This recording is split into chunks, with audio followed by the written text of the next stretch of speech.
Assalamualaikum warahmatullahi wabarakatuh. Teman-teman, dalam tema yang kelima ini kita akan bicara tentang hak dan kewajiban suami istri.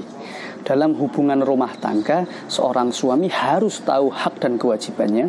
Begitu juga istri harus tahu hak dan kewajibannya, sehingga tidak terjadi kezaliman, sehingga tidak terjadi hal-hal yang bertentangan dengan hak dan kewajiban tersebut. Hak bagi suami adalah kewajiban bagi istri.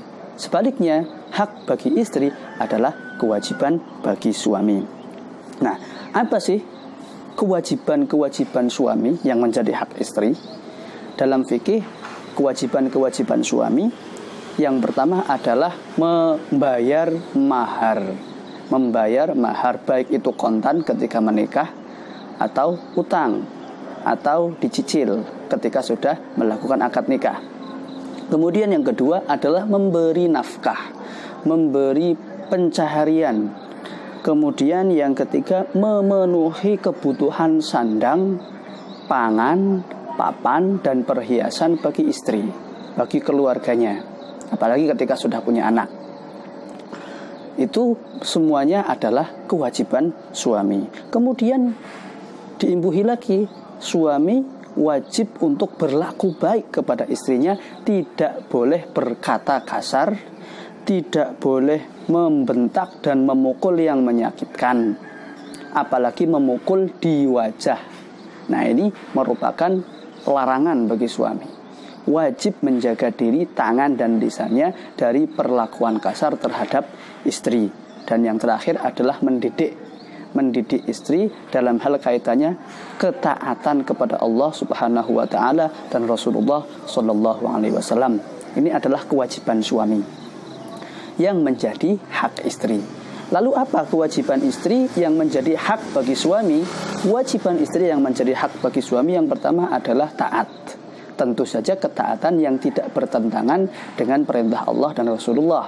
La ta'ata li makhluqin bi ma'siyatil khaliq. Tidak ada ketaatan kepada satu makhluk pun dalam hal bermaksiat kepada Allah yang Maha Pencipta.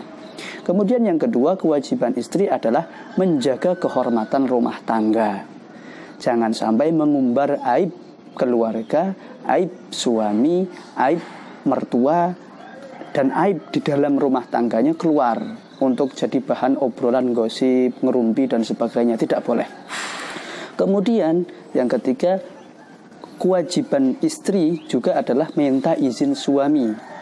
Misalkan mau keluar rumah, mau berpuasa sunnah, itu juga harus seizin suami. Kemudian jika memang sudah punya anak, maka dia berkewajiban juga menyusui anaknya. Nah, ini adalah kewajiban-kewajiban istri yang menjadi hak suami. Pada intinya, relasi antara suami dan istri ini terangkum di dalam ayat Quran, hunna libasul lakum wa antum libasul lahunna. Mereka, istri-istri kalian, adalah pakaian bagi kalian, dan kalian, wahai para suami, adalah pakaian bagi istri-istri kalian. Saling menjadi pakaian satu sama lain. Nah, fungsi pakaian itu apa? Fungsi pakaian itu adalah yang pertama untuk menutup aib, menutup cacat tubuh, menutup kekurangan yang ada di dalam tubuh kita. Begitu juga suami istri saling menutupi satu sama lain, saling menutupi kekurangannya, saling melengkapi kekurangan masing-masing sehingga menjadi sempurna, saling menutupi ketidaksempurnaan masing-masing sehingga saling menyempurnakan. Kemudian yang kedua, fungsi pakaian lagi adalah untuk menjaga dari penyakit, menjaga dari debu, menjaga dari kotoran. Begitu juga dengan suami istri, saling menjaga dari hal-hal yang membahayakan keluarganya, membahayakan fisiknya, membahayakan hatinya. Bukan kemudian malah saling menyakiti. Justru harus saling melindungi, menjaga. Kemudian yang ketiga, fungsi pakaian lagi adalah untuk menghiasi tubuh kita sehingga tampil lebih indah, lebih ganteng, lebih cantik. Begitu juga dengan suami istri, untuk saling menghiasi satu sama lain sehingga tampil lebih indah di mata Allah Subhanahu wa taala dan di mata makhluk-makhluknya. Demikian sekilas penjelasan tentang hak dan kewajiban suami istri. Semoga bermanfaat. Wassalamualaikum.